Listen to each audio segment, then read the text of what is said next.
So I'd just like to encourage everyone to use whatever gift, whatever talent that God has given you for good. Let's not anymore add to all the confusion in the world. Let's spread good news and love, kindness. Diba? So, para gumaan naman ang buhay ng mga tao.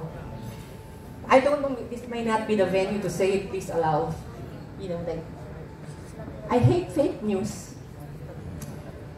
How can people try to put down other people just for their own gain? Ano, to earn money? God can bless you. God can give you your own place to shine and your own niche. Bakit kailangan natin magsiraan? Bakit kailangan natin mag-imbento ng kung ano-anong kwento? Bakit kailangan natin siraan ang bawat isa? Tama na. Paano tayo aasenso bilang isang bansa? Paano? If we are going to be thinking only about ourselves, our own gains, magkano kikitain dito, ilan views, ilan ganito, etc., etc., madadala ba natin? Ang dami natin mga kaibigan na sumakabilang buhay recently. In the recent past, so many of them were very affluent. Pero nakita natin, anong naaalala sa kanila? Hindi naman yung pera nila eh. Ang naalala sa kanila kung ano yung kabutihan na naiwan nila. Hindi ba mas maganda ganun? Yung may maiwan tayong kabutihan sa kapwa natin, sa bansa natin, kahit papano. If each one of us, alam niyo, maliit pa akong bata, lagi ko itong sinasabi. Hindi ko alam bakit, maliit pa akong bata. I remember my brother before throwing a piece of wrapper of candy outside the window or a popsicle stick or something. My dad was driving, my papa was driving the car, my mom was there, and kaming siblings nandun sa likuran. I must have been around 8 years old, and I reprimanded my brother. Why are you throwing that piece of, that wrapper out the window? Why? Who cares? Everybody does it anyway. I said, if everybody thinks the way you do, wow, what a mess this country is gonna be with all the dirty stuff there.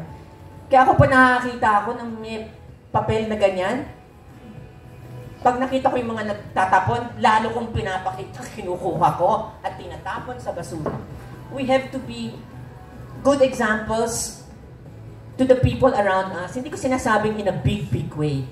Even in a little way. And when you do that, it ripples.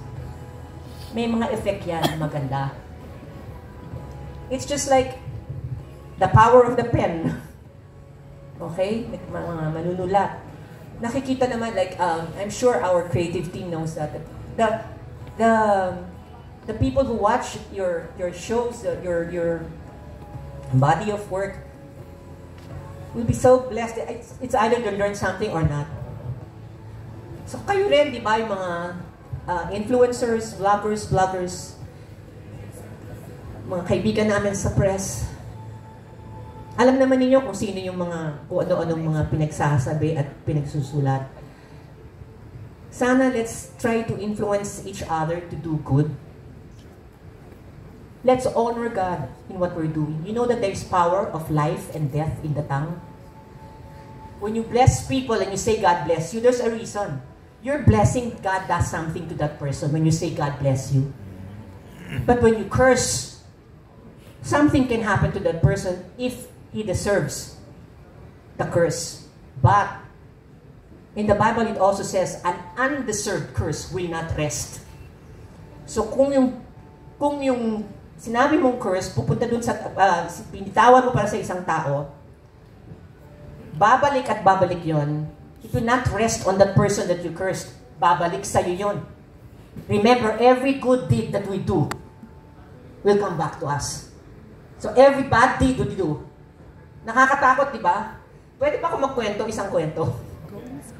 Tungkol sa isang OFW.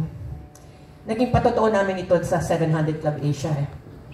I don't remember the exact, this is just like, excuse me na lang, basta yung gist na lang ito.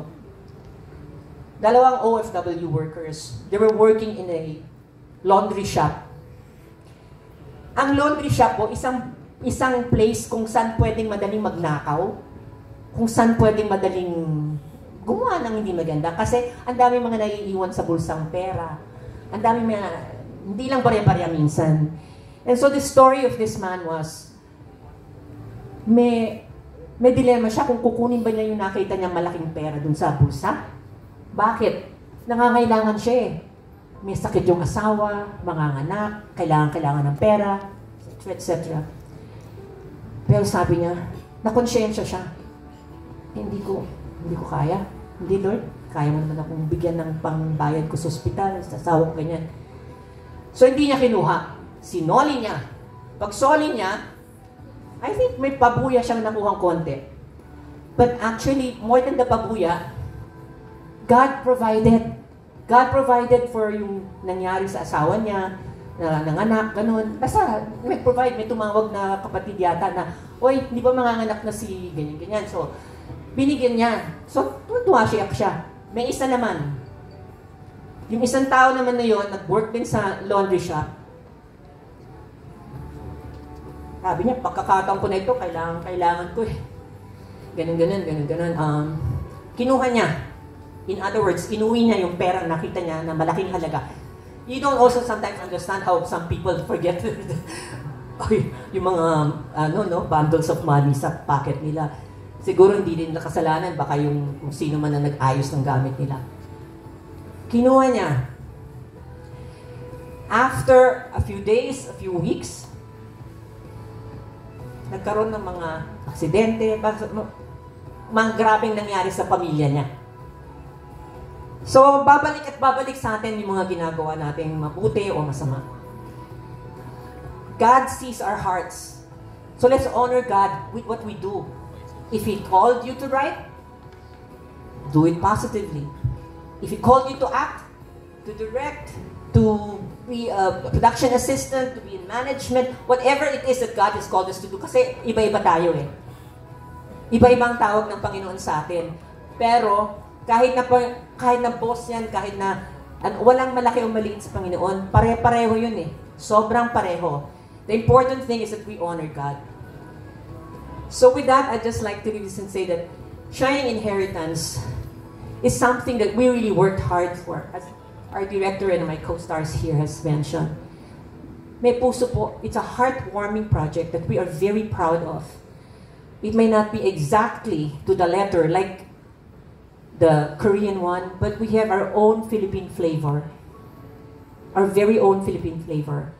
And from this, we hope that it will be a heartwarming telenovela which is going to bring the hearts of men and women, families together.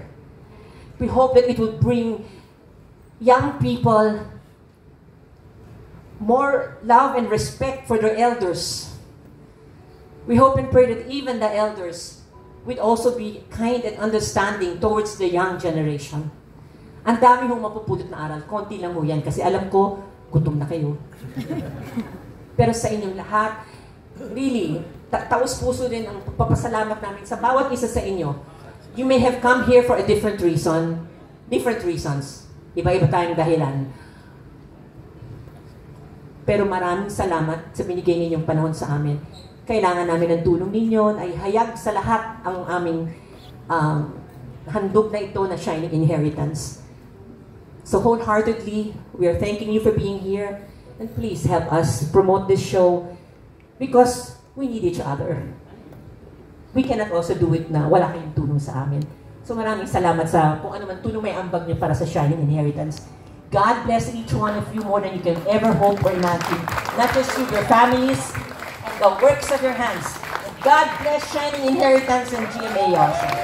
Amen. Salamat po. Amen.